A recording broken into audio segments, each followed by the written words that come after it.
अस्सलाम वालेकुम। हुकूमत ने 2-3 ऐसे इक़दाम लिए हैं जिसको सादा लफ्ज़ों में ये कहना चाहिए कि ये वो शराइत थी जिनको पूरा करके IMF के बोर्ड की तरफ बढ़ा जा सकता है और कर्ज़े की किस्त मिलने के इम्कानात पैदा हो सकते हैं। उसमें से बिजली की कीमत बढ़ाना और इसी तरीके से गैस टैरिफ्स में रद्दोबदल करके उसमें 30 से 40% इजाफ़ा करना है। ये मौजूदा सूरत हाल में जो लोगों की मुआशी सूरत हाल है उसमें बहुत ही तकलीफ़ दे होगा, क्योंकि 25-30% पहले इन्फ्लेशन है। लेकिन अगर ये कोई कहे कि इसके बगैर कोई रास्ता था, तो इसके बगैर कोई और रास्ता नहीं था। इस वक्त हाथ पैर जो कहते हैं ना, किसी के बंधे होना, हाथ पैर बंधे हुए हैं और दोस्त ममालिक हों या मल्टीलैटरल एजेंसीज़ हों, सारों ने इन शराइत के ऊपर किसी भी कंप्रोमाइज़ से इनकार कर दिया हुआ है। सबकी शर्त एक थी कि आप अपना रिफॉर्म प्रोग्राम आगे बढ़ाएं, IMF का प्रोग्राम वापस आए तो फिर हम आपकी मदद कर सकते हैं। एक बैनुल-अक़वामी इदारे ने आज पाकिस्तान के मुतल्लिक़ एक रिपोर्ट भी जारी की है, जिसमें उसने अपनी इब्तदाई रिपोर्ट की इस बात से की है कि पाकिस्तान की जो कर्ज़ों की सूरत हाल है इस तरीके से है कि या तो डिफ़ॉल्ट का ख़तरा है या रीस्ट्रक्चरिंग का ख़तरा है। ये उसका ओपनिंग पैरा स्टार्ट होता है। फिच की जो रेटिंग एजेंसी है उसने पाकिस्तान के हवाले से एक रिपोर्ट जारी की है और इसी तरीके से उसका लॉन्ग टर्म डेट की जो रेटिंग है पाकिस्तान की, उसको भी उसने नीचे कर दिया। लेकिन ये एक छोटा मसला है जिसका हल पाकिस्तान ढूंढ लेगा इंशाल्लाह। लेकिन बड़ा मसला ये है कि अभी 2-3 अरब डॉलर जो लेके बैठे हुए हैं, कितने दिन और इंतज़ार करेंगे। आज फाइनेंस मिनिस्टर की प्रेसिडेंट साहब के साथ एक मीटिंग की खबर शाम में चलना शुरू हुई, जिसके मुतालिक तासुर ये था कि जो टैक्सेशन मेजर्स हैं उसको एक ऑर्डिनेंस के ज़रिए लागू करके जो आखिरी शर्त है IMF की वो पूरी करके तो बोर्ड मीटिंग की दरख्वास्त की जाएगी। लेकिन उसके बाद ये ख़बर चलना शुरू होगी कि सदर साहब ने उस ऑर्डिनेंस के ऊपर दस्तखत से इनकार कर दिया, बल्कि हुकूमत को ये तजवीज़ दी है कि इसको फाइनेंस बिल की शक्ल में कौमी असम्बली के सामने लेकर आए। As a matter of principle finance bill लाना अच्छी चीज़ है, ऑर्डिनेंस अच्छी चीज़ नहीं है। तो लेकिन फाइनेंस बिल लाना है तो उसके लिए जल्दी करनी पड़ेगी। ताख़ीर का पाकिस्तान मुतहम्मिल नहीं हो सकता। आपको जो भी करना है करिए, ताकि ये बेयकीनी जो एक्सटर्नल सेक्टर के ऊपर है ये ख़त्म हो। इसका बोझ बहुत ज़्यादा है। सिर्फ ये जो बिजली की कीमत और गैस की कीमत के इजाफे करने की समरीज़ ECC से अप्रूव हुई हैं, तो इंटरबैंक में 2-3 रुपया जो मजबूत हुआ है डॉलर के मुकाबले में, सिर्फ इस आस पे कि IMF का प्रोग्राम बहाल हो जाएगा। अगर प्रोग्राम बहाल हो जाता है तो यकीनन रुपया मज़ीद मजबूत होने के इम्कानात होंगे। बेयकीनी ख़त्म करेंगे तो पाकिस्तान की इकॉनमी बढ़ेगी। 2-3 महीने हम इसमें ज़ाया कर चुके हैं और ये कोई खुशाइंद बात नहीं है। पाकिस्तान मुल्क का निज़ाम है एक, आप इस तरीके से एक दुकान नहीं चला सकते कि 3-4 महीने ये शशोपंज में रहें कि बिजली का बिल अदा करना है या नहीं अदा करना। वो वापडा वाले दूसरे महीने आएंगे, आपका कनेक्शन काट के चले जाएंगे। तो क्लैरिटी चाहिए आगे बढ़ने के लिए। पाकिस्तान की सियासत वही है। जनरल बाजवा ने क्या किया, जनरल फैज़ ने क्या किया, इमरान खान अपनी वो कहानी सुनाएंगे कि मेरे पास इख्तियार कुछ नहीं था। मरियम आके कहेंगे कि आप 10 माह से वो अमेरिका के ख़िलाफ़ जो साजिशी बयानिया था उसके ऊपर क्या कहते रहे, अब क्या कहते हैं। लेकिन ये इससे आगे बढ़ेंगे नहीं। हालांकि लीडरशिप का इम्तहान ये था कि इस मौके के ऊपर पाकिस्तान की इकॉनमी को बचा के लोगों की ज़िंदगियों में आसानी करते और फिर इलेक्शन की तरफ एक अंडरस्टैंडिंग पैदा कर लेते। 4-6 माह की दूरी के ऊपर इलेक्शन करवाते और मामला आगे बढ़ जाते। लेकिन उसके लिए लीडरशिप चाहिए। ये लोग इक़्तिदार के भूखे तो हो सकते हैं, लीडरशिप क्वालिटीज़ इनमें नहीं है। अगर लीडरशिप क्वालिटीज़ होती तो 10 माह जिस बेयकीनी का पाकिस्तान शिकार है, यकीनन उससे निकलने के 100 आसान रास्ते होते। हम एक आसान रास्ता भी नहीं ढूंढ पाए। हम ऐसी सूरत में खड़े हैं कि जो वो हमें कह के गए हैं, एक छोटा सा उनका ऑफिशियल IMF का आके हमें 10 नुकात के ऊपर हाथ रख के गया, ये करो, करने वाली बातें थी। लेकिन वो हमें डिक्टेट करा के गया कि ये करोगे तो फिर प्रोग्राम देखेंगे, नहीं करोगे तो बोर्ड मीटिंग में ही नहीं लेके जाएंगे। ये भी नहीं कहा कि ठीक है कर लो, बोर्ड मीटिंग लगाते हैं तो अगली किस्त आने से पहले कर लेना। प्रायर एक्शंस पहले करोगे फिर बोर्ड मीटिंग में जाएंगे। आपको पाकिस्तानी सियासत की तरफ भी वापस लेकर आता हूँ। ये एक तकलीफ़ दे सूरत हाल है और मेरा दिल जलता है बाज़ औक़ात ये देख के कि हम क्या करते हैं। पिछले कई सालों से पाकिस्तान की इकॉनमी को नीचे डूबता हुआ देख रहा हूँ। जो वो कहते हैं ना ये 6% ग्रोथ कर ली, ये लोगों को धोखा देने के काम आती है। वो इतना बड़ा खसारा करके और कर्ज़ों का बोझ ज़मीन से उठा के आसमान पे ले जा के कहें कि 6% ग्रोथ कर लिए, तो अगले साल आपने उल्टे पाँव नीचे ज़मीन के ऊपर दौड़ लगाते हुए गिरते हैं। आपको ब्रेक लगाने की भी मोहलत नहीं मिलती, क्योंकि ये सस्टेनेबल ग्रोथ होती नहीं है। और कई सालों से हम तवातर के साथ यही कुछ पाकिस्तान के साथ कर रहे हैं और इसी बिना के ऊपर पाकिस्तान में गुर्बत और बेरोज़गारी बढ़ती जा रही है। आसान रास्ता नहीं है लोगों के लिए, मुश्किलात ज़िंदगी में बढ़ा रहे हैं हम। लोग दुनिया बाकी की तरफ देखें तो आसानियाँ पैदा करते हैं, हम लोगों की ज़िंदगियों में मुश्किल पैदा करते हैं। मरियम नवाज़ ने आज एक प्रेस कॉन्फ्रेंस की है और इमरान खान का जो 10 माह से एक बयानिया चल रहा था कि डोनाल्ड लू ने एक साजिश तैयार की वहाँ से पैसा आया, गैर मुल्की पैसा आया, गैर मुल्की साजिश तैयार हुई। डोनाल्ड लू ने यहाँ पे बैठे हुए जनरल बाजवा को, जिसको वो मीर जाफ़र का नाम देते थे, उसको कहा और उसने रजीम चेंज कर दिया, हुकूमत गिरा दी। अब इमरान उस बयानी से एकदम से पलट गए। मरियम ने उस प्रेस कॉन्फ्रेंस में उसका जवाब दिया, सुनिए क्या कह रही हैं। रजीम चेंज का जो बयानिया था उसमें आपने अमेरिका को बिल्कुल कल बाइज़्ज़त बरी कर दिया। जब तक हुकूमत में था कहता था कमर जावेद बाजवा से ज़्यादा कोई जमहूरी चीफ अवामी स्टाफ नहीं गुजरा, और ये वही शख्स है ना जो आज कह रहे हैं कि कमर जावेद बाजवा ने मेरी हुकूमत को घर भेजा। उस वक्त आपने क्यों, आप उनसे छुप छुप के, हुकूमत जाने के बाद भी प्रेसिडेंसी में छुप छुप के उनसे मिलते रहे, और आज भी आप प्रेसिडेंट ऑफ पाकिस्तान के पास बार बार जाते हैं कि मेरी एक मुलाकात करा दें। इस्टेब्लिशमेंट ने तो अपना हाथ हटा लिया, इनसे हाथ खींच लिया, बल्कि तो अब अदलिया के घोड़े पे सवार होकर आने की कोशिश कर रहे हैं। पाकिस्तान में पिछले कुछ अरसे की जो सियासत है वो अगर हम 2017 से स्टार्ट करें तो पहले ये थी कि ये दो चोर डाकू पार्टी हैं। ये बयानिया था उस वक्त की इस्टेब्लिशमेंट का भी और इमरान खान का भी, इनसे जान कैसे छुड़ानी है। वो जैसे तैसे करके जान छूट गई।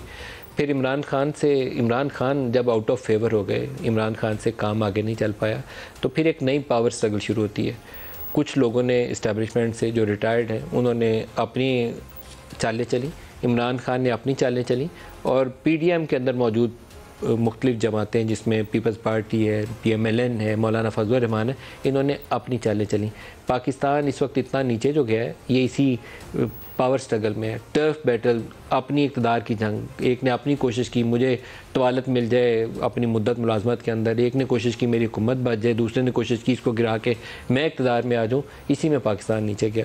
जनरल बाजवा सुपर किंग थे, ये भी अब इमरान खान कहते हैं, जो 4 साल 3.5 साल उनकी तारीफ़ करते थकते नहीं थे। कहते थे कि इन जैसा बंदा और है ही नहीं। बड़े मुख्तलिफ आदमी हैं, बड़े जमहूरियत पसंद हैं, बड़े वज़ादार हैं, नहीं तो इन चोरों डाकुओं को तो छोड़ते ही ना।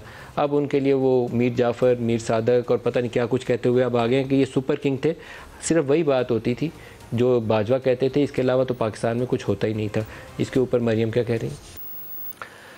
ये आपने अगर सही से बयान इनका सुन लिया तो वो कहते हैं कि सुपर किंग वो थे, नैब उनके कंट्रोल में थी, लेकिन पंचिंग बैग मैं था। हुकूमत तो मेरी थी, गालियाँ मुझे पड़ती थी, लेकिन इख्तियार उनका था। हमने इनका एक इंटरव्यू किया था जब ये वज़ीर आज़म थे इमरान खान, तो उसमें काफ़ी सवालों के ऊपर बड़ी खुल के इनसे सवाल जवाब हुए। तो एक सवाल बड़ा वाज़े और सीधा डायरेक्ट क्वेश्चन था इनसे कि बॉस हैं कौन, आप हैं बॉस या जनरल बाजवा बॉस हैं? क्योंकि उस वक्त ये था कि सारे मामलात इनके जो आधे से ज़्यादा चीज़ों के लिए इस्टेब्लिशमेंट इनकी मदद को आगे आती थी।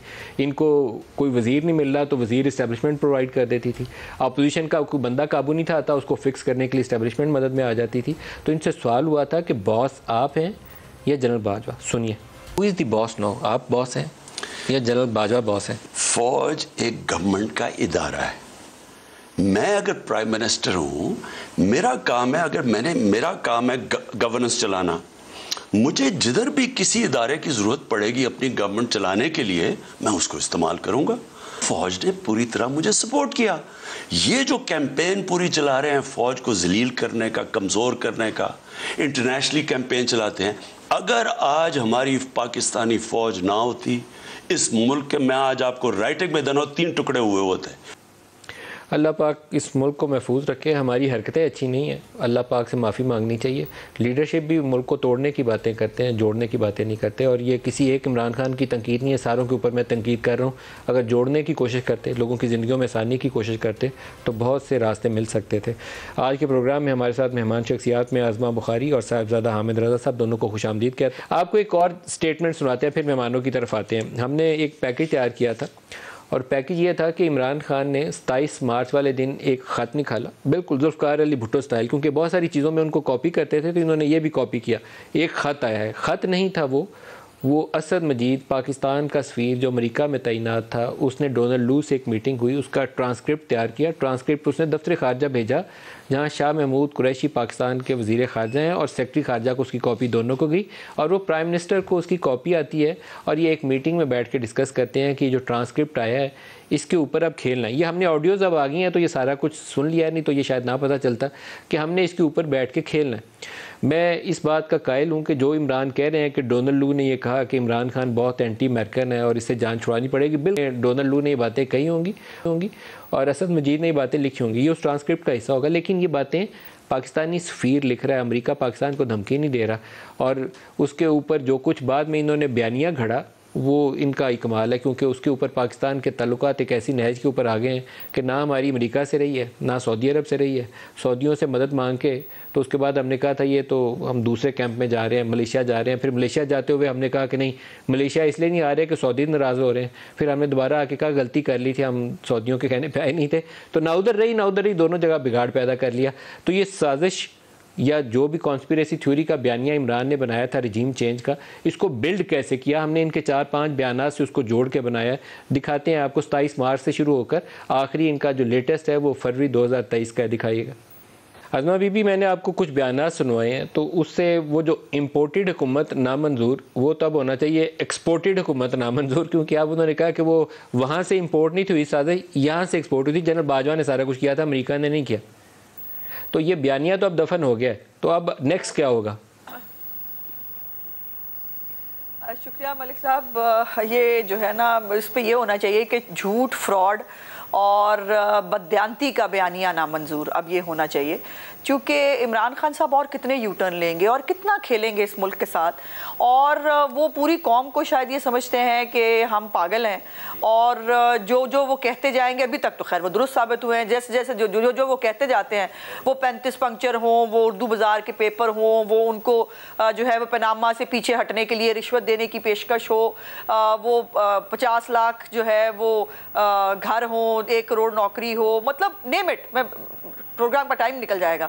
यानी इन तमाम झूठ और फ्रॉड से उन्होंने हमेशा बयानिया की तरतीब दिया। उन्होंने कहा वो आएंगे, उनके पास 200 माहिरीन की टीम है। अभी जो आपने इंट्रो में जो आपने इकॉनमी की हालत बताई, यकीनन एक बहुत तकलीफदेह सूरत हाल है।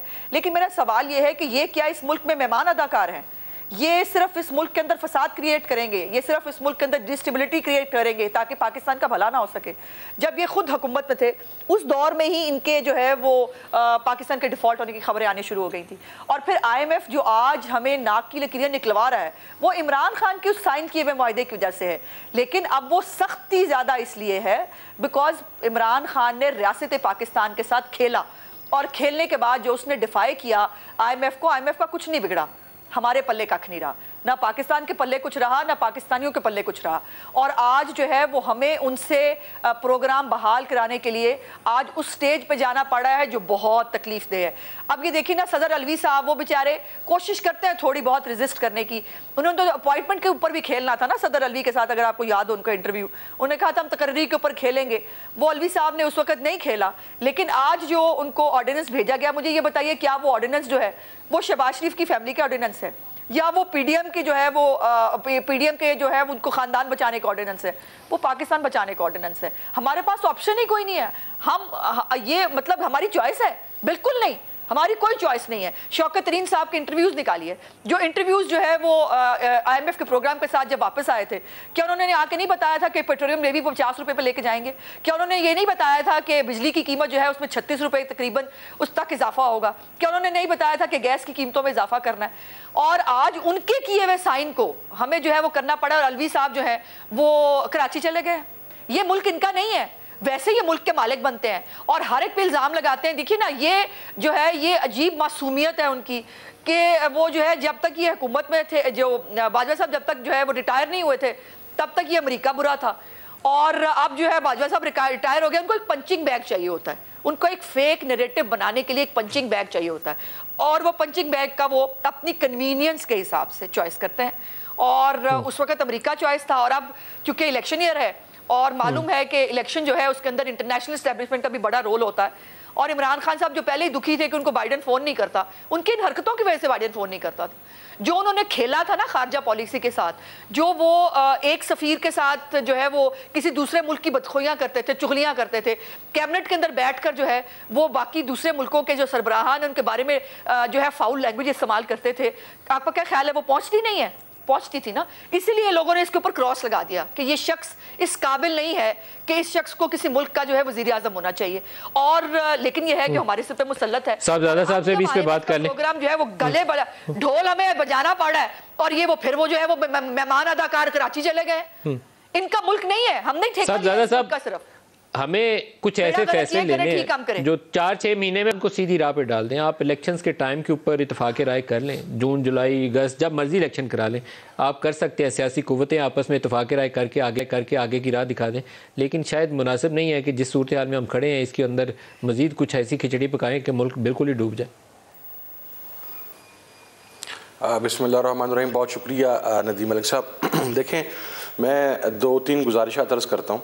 हमारे यहाँ सबसे पहले तो प्रॉब्लम ये है कि हमारे ये जितने इलेक्ट्रॉनिक मीडिया के जो शोज़ हैं, जो बेसिकली बैठकर किसी भी प्रॉब्लम को सॉर्ट आउट करने के लिए होने चाहिए, वहाँ पर हम उन प्रॉब्लम्स को सेटल करने की बजाय या उसका को हल निकालने की बजाय हम गुज़श्ता तारीख़ उठा के बैठ जाते हैं कि इसने ये किया, उसने ये किया, उसने ये किया, तो उसकी वजह से ये सारा कुछ हो गया। 3 साल निकाल दें, 3 साल से पहले तक के पाकिस्तान का फिर जो पिछले 25 साल की गवर्नमेंटें थी वो जवाब दे लेंगी? क्या उनके पास जवाब है? ये जो तनकीद की बात हो रही थी कि कल जनाब खान साहब बाजवा साहब के बारे में ये कह रहे थे, आज वो ये कह रहे हैं, तो मरीम साहिबा कल क्या कह रही थी बाजवा साहब के बारे में, आज क्या कह रही हैं बाजवा साहब के बारे में, गुज़श्ता रोज़ उन्होंने क्या कहा था बाजवा साहब के बारे में। ये इशू ये है, प्रॉब्लम यह सियासत के अंदर ये बयानात, ये चीज़ें चलती रहती हैं, लेकिन हमारे पास हम लोग किसी भी सतह के ऊपर बैठकर किसी मसले को सेटल करने के लिए तैयार नहीं हैं। अगर इकॉनमी का देखें नदीम साहब, मेरा सवाल ये है कि मियाँ नवाज शरीफ साहब हों, मोहतरमा मरीम नवाज साहिबा हों, या पाकिस्तान मुस्लिम लीग नून की जो बाकी लीडरशिप है, वो तो बिल्कुल कन्फ्रंट किए बैठी है इमरान खान के साथ, और इसी तरह PTI सारी कन्फ्रंट किए बैठी है, और हम लोग कन्फ्रंट किए बैठे हैं PMLN के साथ या PDM के साथ। अब मियाँ शहबाज साहब का तो इस पूरे सिनेरियो में कोई लेना देना नहीं है। आप मुझे बताएं, उन्होंने कभी को PDM की मीटिंग अटेंड की हो, उनका को उन्होंने तो मियाँ शहबाज साहब इस दौरान मईशत को संभाल लें। इस अगर शौकत तरीन साहब ने गलत किया था तो इसहाक डार साहब ने आकर जो बढ़ के मारी थी कि डॉलर 200 से नीचे मैं ले आऊँगा, और अब वो 300 के करीब पहुँच गया। आज मेरा ख्याल है 200 इंटरबैंक में 268 पे शायद वो करता रहा ट्रेड, और अपना बाहर 272 पे करता रहा। अगर इन चीज़ों को, इन बयानात को पकड़ के हम चीज़ें तलाश करना शुरू करेंगे तो फिर नदीम मलिक साहब हम पिछले 75 साल के उस कज़िये में ही फंसे रहेंगे और को हम हल नहीं निकाल सकेंगे। हर एक को ज़र्फ़ बड़ा करना चाहिए और ज़र्फ़ बड़ा करके उसके ऊपर एक स्टेप आगे बढ़ना चाहिए। मैं बीइंग आप कह लें 2 मिनट के लिए हम गैर जानबदार होकर पूछ लें या डिस्कस कर लें, जो मौजूदा सियासी कुव्वतों को आपस में बैठ के इकट्ठे किसी मेज़ के ऊपर डिस्कशन के नतीजे में पाकिस्तान के मसाइल को गौर भी करना चाहिए और उसका हल भी देना चाहिए। हम इन टॉक शोज़ में रिपोर्ट करते हैं इशूज़, उसका 10 मिनट में एनालिसिस कर देंगे, लेकिन जो डिस्कशन इमरान खान या नवाज़ शरीफ या मरियम या बाकी लोग बैठ के आपस में 2 सियासी कुव्वतें कर सकती हैं और किसी लाहे अमल के ऊपर इत्तेफाक राय पैदा कर सकती हैं, वो उसका मुतबादिल कुछ और नहीं हो सकता। पार्लिमान को इस्तेमाल करें और आपस में इंटरेक्शन सियासी कुव्वतें करें, यही हल है। आप दरखास्तें लेके अदालतों में जाते रहें। छोटी सी बात अर्ज़ कर देता हूँ मैं नदीम साहब, छोटी सी बात अर्ज़ कर देता हूँ। अभी ये ब्रेक ले लूँ, ब्रेक से वापसी पे जवाब दीजिएगा, मेरे साथ रहिएगा जी। प्रोग्राम में दोबारा खुशामदीद कहते हैं। हमारे साथ साहिबजादा हामिद साहब और अज़मा बुखारी हमारे साथ हैं। साहिबजादा साहब, आपका जवाब अधूरा रह गया था, दोबारा आप ही से पूछूंगा। मैं जी नदीम भी बहुत शुक्रिया। धूम धड़क सुनाई दी पूरे पाकिस्तान के अंदर, और ये कहा गया जी कि वो APC कॉल हो रही है और वहाँ पर इन्विटेशन पहुँच गया और पाकिस्तान तहरीक इंसाफ ने उसको उसके अंदर आने से डिनाई कर दिया। एंड क्या निकला? एंड ये पता चला कि अभी फॉर्मल इन्विटेशन ही नहीं आया। देखें, आप बैठें, आप टेबल के ऊपर बैठें, आप बातचीत करें। 20 मरतबा, एक मरतबा नहीं 20 मरतबा पाकिस्तान तहरीक इंसाफ की क़यादत ये बात कह चुकी है कि आप हमारे साथ टेबल के ऊपर बैठ के नेगोशिएट करें। हर मरतबा एक बात का मजाक उड़ाया जाता है और जब वो बात इनके खिलाफ चली जाती है तो फिर उससे रिवर्स करने में भी किसी किस्म की कोई मकसद हिचकिचाहट नहीं होती। उसी डटाई के साथ PDM वापस अपनी बात के ऊपर वापस चली जाती है। मैं ये समझता हूँ कि अगर इन क्राइसिस को और इस सिचुएशन को हल करना है, टेबल के ऊपर बैठें, इलेक्शन की डेट के ऊपर इत्तफाक राय करें और इंतखाबात करवा लें। मरीम साहबा जो इस्लामाबाद मजमे में खड़े होकर कह रही हैं कि हम इंतखाबात से भागने वाले नहीं हैं, हमारी तैयारियां मुकम्मल हैं, सब कुछ मुकम्मल है, तो करा लें इंतखाबात। पता लग जाएगा कि इंतखाबात के अंदर कौन किस जगह के ऊपर खड़ा हुआ है। हमें अपनी गलतियों को तस्लीम करते हुए दूसरे की अच्छी राय को एक्सेप्टेंस देने के एटीट्यूड को अपनाना होगा। अगर हम वो अपना लेंगे तो हमारी बचत है, वगरना पाकिस्तान खाकम बदहन हम जिस जवाल और जिस इन्हतात का पोलिटिकली शिकार हो चुके हैं, और हर लिहाज से हम माशरती लिहाज से भी तबाह, हमारे रवैयों के लिहाज से हम हर लिहाज से जिस तबाही तक पहुँच चुके हैं, अब हमें यहाँ से उबरने की ज़रूरत है, हमें मेच्योरिटी की ज़रूरत है, हमें चीज़ों को सेटल करने की जरूरत है। लेकिन साहब you have to stop accusing the others. आप जो बात कर रहे हैं ना, उसके लिए ताली दो हाथों से बजती है। आप पहले ये सोचें कि इमरान खान कोई ऐसी सियासी शख्सियत है पाकिस्तान में जिसके साथ बैठ सकते हो, तो मुझे लगता है कि पहले इमरान खान के लिए कोई नया पाकिस्तान में लीडर आएगा जिसके साथ वो बैठना पसंद करें, तो फिर तो बात हो जाएगी। अभी वाली तो जो क़यादत है नून लीग की, पीपल्स पार्टी की, JUIF की या किसी और सियासी जमात की, वो इमरान खान के साथ नहीं बैठ सकती, क्योंकि इमरान खान ने तो उनको सारों को डिक्लेयर किया हुआ है कि ये चोर हैं, ये डाकू हैं। अज़मा बीबी से पहले उनकी टर्न है, उनसे पहले ही बात पूछ लें। अज़मा बीबी, मसाइल का हल कोई आसान तरीके से मुझे आगे नज़र नहीं आता, और ये तकलीफ दह सूरत हाल है। शायद पॉसिबल इलेक्शन एक हल हो सकता है इत्तफाक़ राय के लिए, तरीक़ाकार क्या होगा ये भी समझ नहीं आता, क्या हो सकता है? देखिए मलिक साहब, पहले तो मुझे बहुत खुशी हुई, अच्छा लेक्चर सुना मैंने साहबजादा साहब से, लेकिन मुझे ऐसे लगा जैसे साहबजादा साहब पाकिस्तान में रहते ही नहीं है, या पाकिस्तान की पॉलिटिक्स और या ख़ास तौर पर इमरान खान की जो पॉलिटिक्स है उनको मालूम ही नहीं है। शायद इस मुल्क में जब जब मुश्किल आई, वो बेशक कोविड हो, वो नहीं बैठे। जब वो वज़ीर आज़म थे, अभी तो मैं वज़ीर आज़म की बात बता देती हूँ, उसके बाद जब अभिनंदन वाला वाक़या हुआ वो तब भी नहीं बैठे। वो तो किसी के साथ बैठने के लिए तैयार ही नहीं है। और बल्कि दूसरी तरफ ये है कि शहबाज शरीफ साहब जब वो अपोजिशन लीडर थे, जब वो जेल से पैरोल के ऊपर जो है वो आए हुए थे, उस वक़्त आकर उन्होंने जो है वो मिसाके मईशत की बात की थी। उन्होंने कहा कि हम आपके साथ चलते हैं। बिलावल ने कहा कदम बढ़ाओ, हम तुम्हारे साथ हैं। लेकिन ये शख्स, ये इसका जिसके गरूर और तकब्बुर का ये आलम हो कि वो अपोजिशन लीडर का नाम नहीं लेता था। अगर लेटर में लिखना होता था ना तो अपोजिशन लीडर नाम नहीं लिखता था शहबाज साहब का।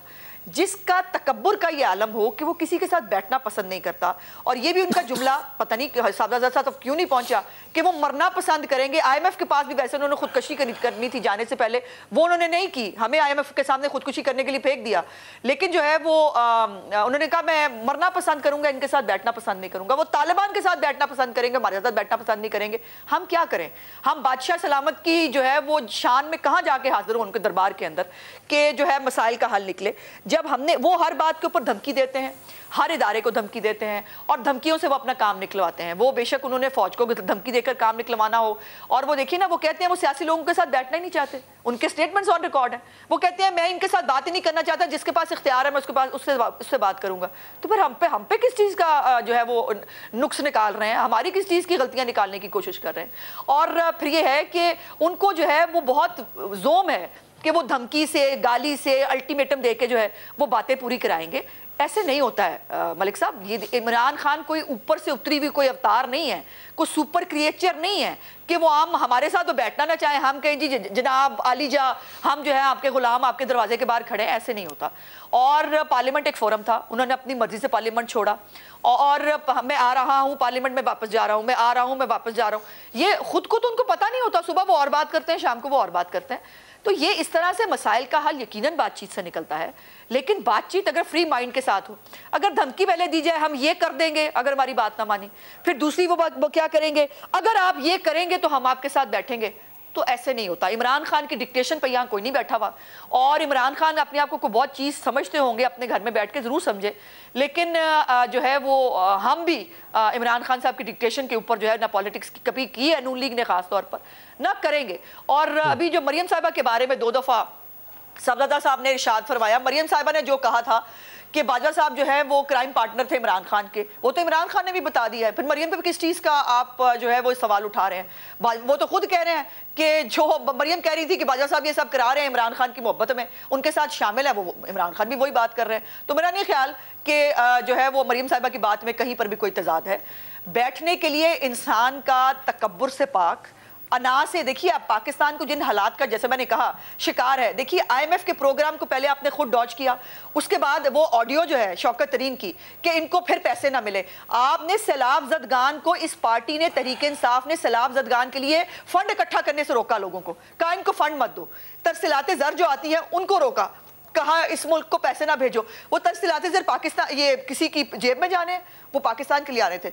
ये तमाम तर जो है वो दुश्मनी के अंदर इस हद तक आगे चले गए हैं कि उनको पाकिस्तान की भी परवाह नहीं। अब सदर अलवी साहब जो हैं वो आईनी सरबराह हैं इस मुल्क के, उनको पता नहीं है कि हालात क्या है, वो नहीं जानते। और अगर नहीं पता तो शौकत तरीन के या वो इंटरव्यूज देख लें या शौकत तरीन से पूछ लें कि IMF के साथ जो तुम प्रोग्राम साइन करके आए थे वो प्रोग्राम की खदुखाल क्या थे। अब जो है अगर IMF के चुंगल से जो हम फंस गए हैं, अगर इस प्रोग्राम को आगे बढ़ाना है, पाकिस्तान की इकोनॉमी को स्टेबल करना है, लेकिन इमरान खान क्या, वो 40 हल्कों के इलेक्शन करा दें, उस इलेक्शन के अंदर अरबों रुपया लगाएं, उसने जो है वो 4 हल्कों में जो है वो उसके बाद वो आएंगे भी नहीं क्योंकि वो इस्तीफे दे चुके हैं, और आप जो है अरबों रुपया लगाए इमरान खान की सेटिस्फेक्शन के लिए। इमरान खान ने 2 सूबाई असेंबलियां तोड़ दी वक्त से पहले। इमरान ब्रेक ले लें, ब्रेक से वापसी पे साहबजादा साहब जवाब दीजिएगा, ब्रेक ले लें। वेलकम बैक साहबजादा साहब, पहले आपकी तरफ आऊँगा, हल तजवीज़ कीजिए। ये तो एक दूसरे को जवाबुल जवाब वाला सिलसिला है ना, हल क्या है, हल कोई बताइए। नदीम भाई, मैं हाल बताने से पहले देखिए मैंने बड़ी पॉजिटिव बात की पहले हिस्से में, और मैं किसी को हरफ़े तनकीद नहीं बना रहा था, लेकिन हमारी जो बहन है अज़मा साहबा, इन्होंने कह दिया जी कि मैंने एक नसीहतनामा सुन के हटी हूँ। मुझे आप एक छोटी सी बात बताएं नदीम भाई, ये पिछला अभी जो मेरी बहन का जितना हिस्सा रिकॉर्ड हुआ है अभी, ज़रा किसी बंदे को स्टूडियो में ज़िम्मेदारी लगाएं, उससे कहें कितनी मरतबा लफ्ज़ इमरान खान आया है, यानी इनसे पूछें कि भाई लाहौर के अंदर इस वक्त ट्रैफिक का इशू है, कहते हैं चूँकि ज़मान पार्क के बाहर इमरान खान ने लोग इकट्ठे किए हुए हैं तो ये प्रॉब्लम हो गया। अच्छा जी, आपने ज़लज़ले के अंदर सिर्फ तुर्की से जारी यकजहती किया, आपने शाम के साथ या लेबनान के साथ क्यों नहीं किया उस लेवल पे? वो जी चूँकि इमरान खान की फॉरेन पॉलिसी ये थी तो उसके अंदर उसने अमेरिका को यह कह दिया। पाकिस्तान में आटे का बहरान पैदा हो गया। सर हल बता दें, आखिरी 2-3 मिनट है, हल बता दें। सर नदीम भाई, मेरे देखें आपने 5 मिनट तो आपने हमारी बहन को दिए हैं, तो मेरी मर्तबा 2 या 3 मिनट रह जाते हैं। ये सियासत में कहते हैं कि इससे ज़्यादा कामयाबी किसी सियासतदान की नहीं हो सकती अगर वो आपके असाब के ऊपर सवार हो जाए। इमरान खान को अपने असाब से उतारें, उसे असाब से उतारने के बाद उसकी बातों को सुनें और उसके बाद टेबल के ऊपर बैठ के बात करें। PMLN का यही रवैया आप देखें, कल जो सरदार लतीफ़ खोसा साहब ने किया, जो कादर मंदोखेल साहब ने किया, अब वो तो इनके इत्तेहादी हैं, वो तो इनकी गवर्नमेंट का हिस्सा है, वो तो तहरीक इंसाफ के साथी नहीं है, या वो तो तहरीक इंसाफ के साथ नहीं बैठे, तो फिर उनके बारे में भी को फतवे इरशाद फरमा दें। और ये देखें, ये अपने आप को नीट एंड क्लीन और फसाहत, बलागत, अमानत, दयानत, शराफत, सदाकत, शुजात, ये हमने सब चीज़ें इस कौम ने देखी हुई हैं। ये कौम बार बार धोखा खाने के लिए तैयार नहीं है। फॉर गॉड सेक, इन चीज़ों से बाहर निकल के जब कोई बंदा आपसे ये बात करता है कि भाई आए हम बैठते हैं इसके ऊपर बात करते हैं, तो उसके ऊपर बात करें। आप अगर उसके एजेंडे के ऊपर बात करने के लिए तैयार नहीं है तो कम से कम अपना एजेंडा तो दें और फिर उसके ऊपर कोई दरमियानी रास्ता निकले, दोनों पार्टीज बैठ के दरमियानी रास्ता निकालें। अच्छा, अगर आप ये कहेंगे अज़मा बीबी से इनका एजेंडा पूछे तो बिल्कुल प्रोग्राम एंड पे आ गया। सब ज्यादा सब प्रोग्राम एंड पे आ गया। अज़मा बीबी आप ही बता दें ऐसा एजेंडा जो हल की तरफ ले जाए। सेकंड टियर लीडरशिप को बैठना पड़ेगा। सेकंड टियर लीडरशिप बैठ के तो उसका हल निकाले। अब कल भी फवाद चौधरी ये कह रहा था कि हमारे साथ बैठे और बात करें, कल भी असद उमर साहब ये कह रहे थे कि आप बैठे और हमारे साथ बात करें, और आगे से वो जो वज़ीर दाखिला साहब हैं जो जिनसे किसी कार्य खैर तो दूर की बात है, किसी जुमले खैर की भी तवक्को नहीं है, आप उनके जवाब सुन लें। अज़मा बीबी पढ़ के बांट जी, अज़मा बीबी एक दूसरे सर लास्ट मिनट है, अज़मा बीबी से जवाब ले लो। अज़मा बीबी इनकी तवक्कुआत पे पूरा उतरने के लिए तो मैं बैठी हूँ। पहली बात यह है, मुझे नहीं पता था कि नसीहत का इतना गुस्सा आएगा इनको, नसीहत इतना को बुरा वर्ड है। और मेरे प्यारे भाई, इमरान खान जब सब फसाद की, इस मुल्क में फितने की और इस मुल्क की मुसीबतों की जड़ है, तो उसका नाम लेना हमारी मजबूरी है और उसको हमारे असाब पे सवार नहीं है, वो पाकिस्तान के असाब पे सवार है और उसको पाकिस्तान के मारेंगे तो पाकिस्तान का भला हो सकता है, वरना ना ये पॉलिटिकल स्टेबिलिटी रहने देगा इस मुल्क के अंदर, ना इस मुल्क में सरमायाकारी आ सकती है, ना इस मुल्क में कोई प्रोजेक्ट लग सकता है, ना इस मुल्क के साथ कोई ठीक मुंह से बात करेगा। मेरी बहन से हाल ये भाई बस कर दें, सुन लिया आपको भी। अज़मा बीबी कोई हल तजवीज़ करेंगे? पॉलिटिकल पार्टी ऑन भी नहीं करते आप, तो पॉलिटिकल पार्टी ऑन भी नहीं करते, मुझे बात तो करने देना, आपसे मैं डर तो थोड़ी जाऊंगी। कमाल करने जा रहे हैं। आपको अनइंटरप्टेड मैंने सुना है, आप थोड़ा सा हौसला पैदा कर लें, क्या किसी और को भी सुन ले, किसी और को सुन ले। मेहरबानी भाई, मैं भी भाई कह रही हूँ, मुझे सुन ले, मुझे बात कर लेने दे। ऐसे नहीं आप मुझे चुप करा पाएंगे। इमरान खान के बारे में जो मैंने कहना है वो मैं कह के रहूंगी, और मैं समझती हूँ कि मेरे मसाइल, मुल्क के मसाइल का हल ये इमरान खान है।